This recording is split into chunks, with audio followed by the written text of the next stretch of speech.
সম্মানিত শিক্ষকবৃন্দ, আসসালামু আলাইকুম। Imran's math academy YouTube channel পক্ষ থেকে আপনাদের জানাই আন্তরিক শুভেচ্ছা ও অভিনন্দন। আজকে আমি বদলিকৃত শিক্ষকদের এবং যারা বদলির আবেদন করেছেন এবং করবেন তাদের উদ্দেশ্যে আমি কিছু কথা বলবো। বিগত 18 আগস্টে আমাদের যে বিজ্ঞপ্তিটি প্রকাশ পেয়েছে বদলির আবেদনের জন্য, এখানে কিছু কারণ উল্লেখ করেছে। আমাদের 4 নম্বর পয়েন্টটি, আবেদনকারী শিক্ষক স্বামী স্ত্রী নিজ জেলা অথবা স্বামী স্ত্রীর কর্মস্থল শুধুমাত্র সরকারি, আধা সরকারি, স্বায়ত্তশাসিত এমপিওভুক্ত শিক্ষা প্রতিষ্ঠানে কর্মরত স্বামী বা স্ত্রী বোঝাবে। জেলায় বদলির আবেদন করতে পারবেন।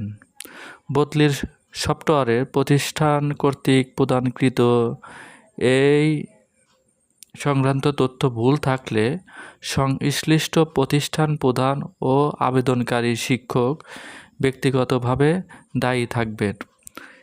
এই পয়েন্টটির উদ্দেশ্য হচ্ছে, বিগত আমরা যে প্রতিষ্ঠানের প্রোফাইল আপডেট দিয়েছি, সকল শিক্ষক যারা বদলিকৃত বা সকল শিক্ষকরাই দিয়েছি, সেই ক্ষেত্রে স্বামী স্ত্রীর যে বিষয়গুলো, তথ্য এবং ডকুমেন্টগুলো যে আমরা সংযুক্ত করেছি, সেগুলো যদি সঠিক থাকে সেক্ষেত্রে কোনো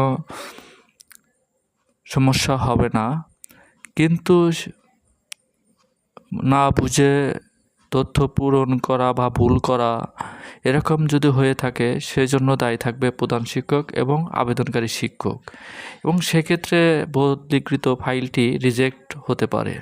তথ্য যাচাই বাছাইয়ের ক্ষেত্রে যদি আপনার কাগজের সাথে অ্যাপ্লিকেশনের ডকুমেন্টের কোনো মিল না থাকে সেই ক্ষেত্রে। 11, 12, 13 নম্বর পয়েন্টটি, অবমুক্ত হওয়ার পরবর্তী 10 দিনের মধ্যে, অর্থাৎ আপনি যদি কোনো প্রতিষ্ঠানে সিলেক্টেড হন, সেই ক্ষেত্রে নিজে যে প্রতিষ্ঠানে চাকরি করেছেন সেই প্রতিষ্ঠান থেকে অবমুক্তি হওয়ার পরবর্তী 10 দিনের মধ্যে নতুন কর্মস্থলে বদলিকৃত শিক্ষককে যোগদান করতে হবে। 10 দিনের মধ্যে যে প্রতিষ্ঠানে আমি যেতে ইচ্ছুক সেই প্রতিষ্ঠানে যোগদান করতে হবে। আরেকটি শর্ত আছে 12 নম্বর, অবমুক্ত হতে যোগদান পর্যন্ত দিবসগুলো কর্মকাল হিসেবে গণ্য হবে। অর্থাৎ 10 দিন যে আমরা কার্যক্রমগুলো করব, সেই কার্যক্রমের দিনগুলো চলমান থাকবে। বেতনগুলো, এখানে কোনো স্টপ পেমেন্ট থাকবে না, সেটাই এখানে উল্লেখ করা হয়েছে।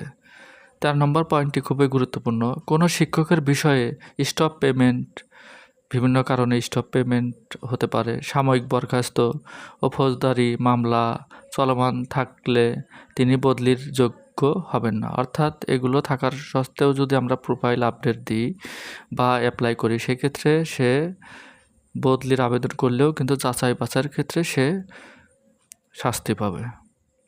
এটা হচ্ছে বিজ্ঞপ্তির অংশ। সংশোধিত নীতিমালায় আমাদের আরেকটি কথা আছে যে দূরত্বের বিষয়টি কিভাবে নির্ণয় করা হবে। 3.13, দূরত্ব পরিমাপের জন্য জনপ্রশাসন মন্ত্রণালয়ের অনুসৃত মডেল অনুসরণ করা হবে।